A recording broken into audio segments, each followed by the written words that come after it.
Lesson 121, A Course in Miracles. Forgiveness is the key to happiness.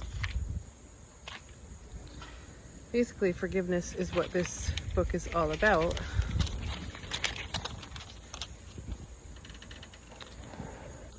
Here is the answer to your search for peace. Here is the key. What was that? Okay. Sorry, I think there was a spider on my finger. Here's the key to meaning in a world that seems to make no sense. Here's the way to safety in apparent dangers that appear to threaten you at every turn and bring uncertainty to all your hopes of ever finding quietness and peace. Here are all questions answered. Here, the end of all uncertainty ensured at last.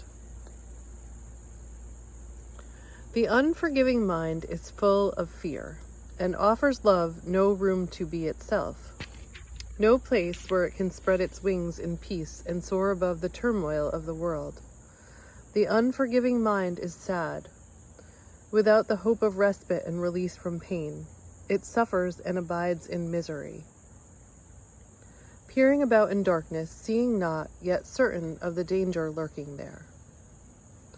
The unforgiving mind is torn with doubt, confused about itself and all it sees, afraid and angry, weak and blustering, afraid to go ahead, afraid to stay, afraid to waken or to go to sleep, afraid of every sound, yet more afraid of stillness, terrified of darkness, yet more terrified at the approach of light. What can the unforgiving mind perceive but its damnation? What can it behold except the proof that all its sins are real?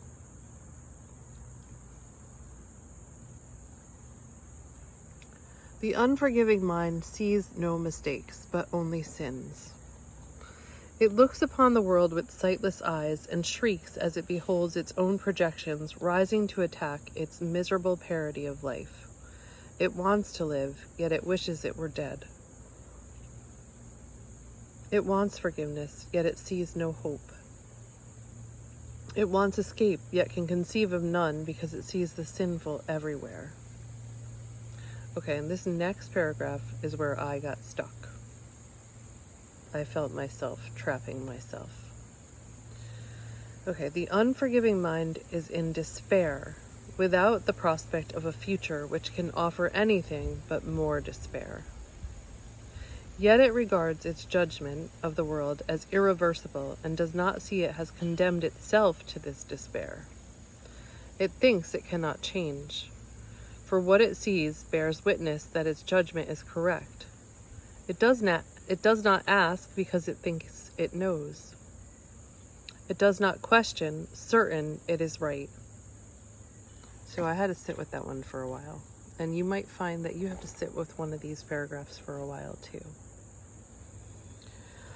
Forgiveness is acquired. It is not inherent in the mind which cannot sin. As sin is an idea you taught yourself, forgiveness must be learned by you as well, but from a teacher other than yourself, who represents the other self in you. Through him you learn how to forgive the self you think you made and let it disappear. Thus you return your mind as one to him, who is yourself and who can never sin. Each unforgiving mind presents you with an opportunity to teach your own how to forgive itself. Each one awaits release from hell through you and turns to you imploringly for heaven, here and now. It has no hope, but you become its hope. And as its hope, do you become your own. The unforgiving mind must learn through your forgiveness that it has been saved from hell. And as you teach salvation, you will learn. Yet all your teaching and your learning will not be of you, but of the teacher who was given you to show the way to you. Today we practice learning to forgive. If you are willing, you can learn today to take the key to happiness and use it on your own behalf. We will devote 10 minutes in the morning and at night another 10 to learning how to give forgiveness and receive forgiveness too. The unforgiving mind does not believe that giving and receiving are the same. Yet we will try to learn today that they are one through practicing forgiveness toward one whom you think of as an enemy and one whom you consider as a friend. And as you learn to see them both as one, we will extend the lesson to yourself and see that their escape included yours. Begin the longer practice periods by thinking of someone you do not like, who seems to irritate you or to cause regret in you if you should meet them, one you actively despise or merely try to overlook. It does not matter what the form your anger takes. You probably have chosen him already. He will do. Now close your eyes and see him in your mind and look at him a while. Try to perceive some light in him somewhere, a little gleam which you had never noticed. Try to find some little spark of brightness shining through the ugly picture that you hold of him. Look at this picture till you see a light somewhere within it, and then try to let this light extend until it covers him and makes the picture beautiful and good. Look at this changed perception for a while and turn your mind to one you call a friend. Try to transfer the light you learned to see around your former enemy to him. Perceive him now as more than friend to you, for in that light his holiness shows you your Savior, saved and saving, healed and whole. Then let him offer you the light you see in him.